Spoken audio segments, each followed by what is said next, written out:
Assalamualaikum warahmatullahi wabarakatuh.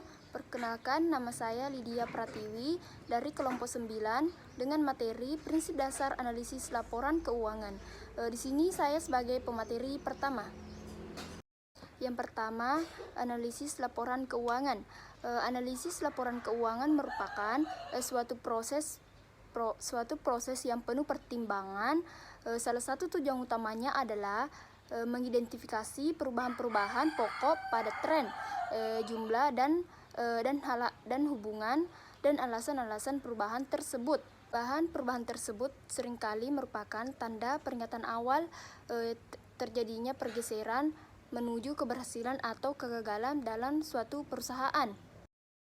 Berikutnya, analisis rasio. Yang pertama, rasio likuiditas yang mengukur kemampuan suatu perusahaan dalam memenuhi kewajiban jangka pendeknya. Yang kedua, rasio solvabilitas atau struktur modal yang mengukur tingkat perlindungan pada kreditor jangka panjang. Yang ketiga, rasio return on investment yang mengukur kemampuan perusahaan dalam menghasilkan laba relatif dibandingkan dengan aktiva investasi yang digunakan. Yang keempat, rasio pemanfaatan aktiva yang mengukur efisiensi dan efektivitas penggunaan aktiva dalam mendukung penjualan perusahaan. Urutannya yaitu rasio dapat dihitung dari berbagai kombinasi atau pasangan angka. Dengan menggunakan pos-pos yang ada pada laporan keuangan, dapat disusun suatu daftar angka rasio yang panjang. Pembandingan pos-pos neraca yang ada pada laporan laba rugi dan yang ada di neraca harus digunakan angka rata-rata piutang untuk periode yang sama. Sayangnya, data tersebut tidak tersedia bagi para analisis ekstern. Laporan keuangan komparatif. Yang pertama, langkah awal yang baik dalam melakukan analisis laporan keuangan adalah dengan menyajikan laporan keuangan komparatif. Yang kedua, dalam penyajian ini cepat diperoleh gambaran mengenai pergerakan dan kecenderungan serta memberikan petunjuk yang berharga dalam rangka memprediksi masa yang akan datang. Selanjutnya yaitu analisis tren. Analisis tren merupakan analisis yang menggambarkan kecenderungan perubahan suatu pos laporan keuangan selama beberapa periode dari tahun ke tahun. Pada teknik ini, data laporan keuangan untuk beberapa periode dinyatakan dalam suatu persentase atas dasar tahun dasar. Neraca dan laporan laba rugi yang disusun dalam persentase tren dapat memberikan informasi mengenai tingkat pertumbuhan masing-masing pos laporan keuangan dari tahun ke tahun. Selanjutnya yaitu analisis common size atau persentase per komponen. Common size statement menyatakan masing-masing posnya dalam suatu persen atas dasar total kelompoknya. Suatu neraca yang disusun per komponen dapat memberikan informasi sebagai berikut.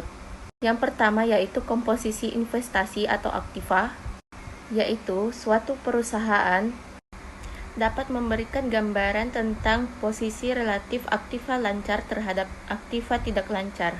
Yang kedua yaitu struktur modal yang dapat memberikan gambaran mengenai posisi relatif utang perusahaan terhadap modal sendiri.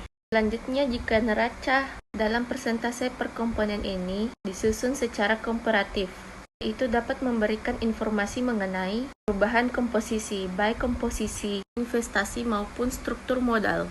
Laporan laba rugi yang disusun dalam persentase per komponen dapat menggambarkan distribusi atau alokasi setiap 1,00 penjualan kepada masing-masing elemen biaya dan laba. Sementara apabila disusun secara komparatif, dapat menggambarkan perubahan distribusi tersebut. Selanjutnya yaitu analisis sumber dan penggunaan dana. Analisis sumber dan penggunaan dana, di mana dana diartikan sebagai kas yang sangat berguna untuk melihat aliran kas yang terjadi pada perusahaan selama periode tertentu.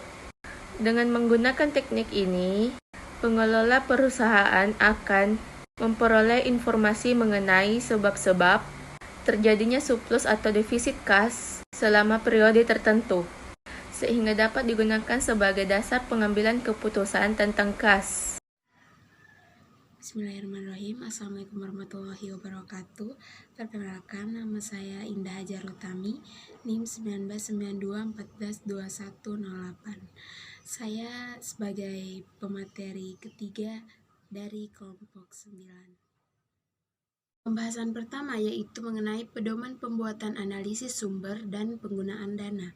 Yang pertama, untuk pos-pos aktiva, kecuali kas, bila terjadi kenaikan aktiva berarti telah terjadi aliran kas keluar karena adanya penggunaan kas untuk pembelian aktiva tersebut. Sebaliknya, bila terjadi penurunan berarti terjadi aliran kas masuk yang berasal dari penjualan aktiva tersebut. Yang kedua, untuk pos-pos utang dan modal berlaku antara aturan sebaliknya. Bila terjadi kenaikan utang atau modal, berarti telah terjadi aliran kas masuk karena adanya penerimaan kas dari penerbitan utang atau setoran modal. Sebaliknya, bila ada penurunan, berarti telah terjadi aliran kas keluar yang digunakan untuk pelunasan utang atau penarikan modal. Pembahasan selanjutnya itu rata-rata industri dan pembandingan dengan pesaing.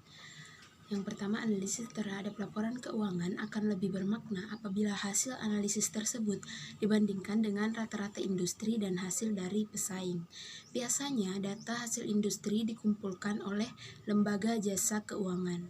Yang kedua, masalah yang umum dihadapi oleh para analis adalah rata-rata industri tersebut tidak secara jelas mencakup perusahaan yang sedang dianalisis. Hal ini disebabkan karena perusahaan yang sedang dianalisis didiversifikasi ke dalam banyak area industri. Oleh karena itu, perlu dipilih data industri yang benar-benar sesuai dengan perusahaan yang sedang dianalisis. Yang ketiga, apabila data rata-rata industri tidak tersedia atau jika komparasi dengan pesaing diinginkan, maka laporan keuangan perusahaan lain perlu juga dianalisis untuk tujuan pembandingan.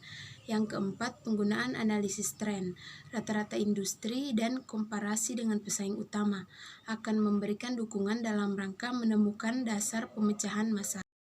Pembahasan yang terakhir yaitu hati-hati menggunakan data industri. Ada 5 situasi yang perlu diperhatikan oleh para analis antara lain sebagai berikut. Yang pertama, rasio industri berbeda di antara berbagai sumber, sementara tidak tersedia informasi tentang bagaimana rasio industri tersebut dihitung.